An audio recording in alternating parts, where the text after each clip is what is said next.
2022학년도 제50대 총학생회 선거가 시작됐습니다. 이번 총학생회 선거는 하이픈 선거운동본부만 등록돼 단선으로 진행됩니다. 하이픈은 학생 친화형 학교의 시작을 표어로 비대위 체제의 한계와 총학생회의 필요성을 강조하며 선거운동을 진행했습니다.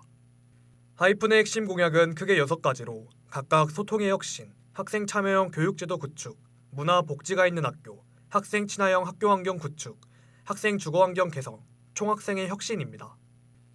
한편 이러한 선본의 기조와 공약에 대해 들어보는 자리인 정책공청회가 지난 24일 개최됐습니다.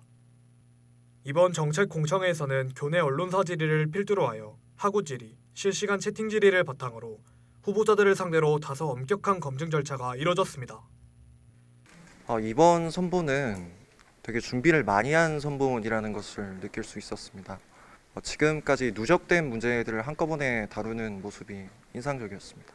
그동안의 비상대책위원회 체제가 계속되면서 그동안의 비대위들도 정말 열심히 일을 잘 해주셨지만 비대위가 있으니까 괜찮다라는 의미로 후보 검증을 너무 가혹한 기준으로 우리가 지금까지 해온 게 아니었나 생각이 듭니다.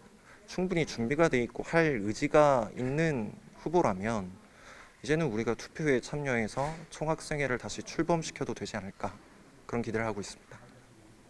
총학생회 학생회 측에 따르면 선거운동본부 한 팀이 단독으로 출마, 즉 선거가 단선으로 진행될 경우 투표자 수 3분의 2 이상이 찬성해야 당선이 확정됩니다. 그러나 당선에 있어 중요한 것은 찬성표 비율보다는 투표율입니다. 학생회 측 제61조 6항에 따르면 총 투표자가 전체 유권자의 과반수 이상이 돼야만 개표가 가능하기 때문입니다. 실제로 작년 2021학년도 선거가 기간 내 입후보자가 없어 무산된 것을 제외하고는 2018학년도부터 2020학년도까지는 저조한 투표율로 인해 개표 조건을 충족하지 못해 근 4년간 선거가 무산된 바 있습니다. 네, 지난 총학생회 선거들의 결과들을 살펴보면은 모두 투표율의 50% 달성을 하지 못해서 무산된 경우들이 많습니다. 따라서 이번 선거에서도 관련된 이슈들이 여러 가지 나타날 것으로 예상이 되는데요. 네, 우리 학교는 코로나19가 터진 이후로 처음으로 총학생회 선거를 맡게 되었습니다. 그 상황에 맞물려서 온라인과 오프라인 병행의 형태로 진행이 되게 되었습니다.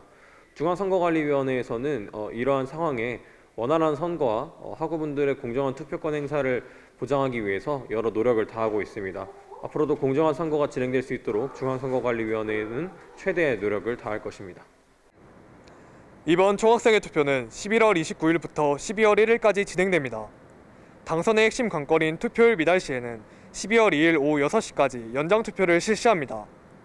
4년간 부재했던 한양대학교 총학생회가 다가오는 2022학년도에는 성립될 수 있을지 그 여부가 주목됩니다. HBS 장보석입니다. HUBS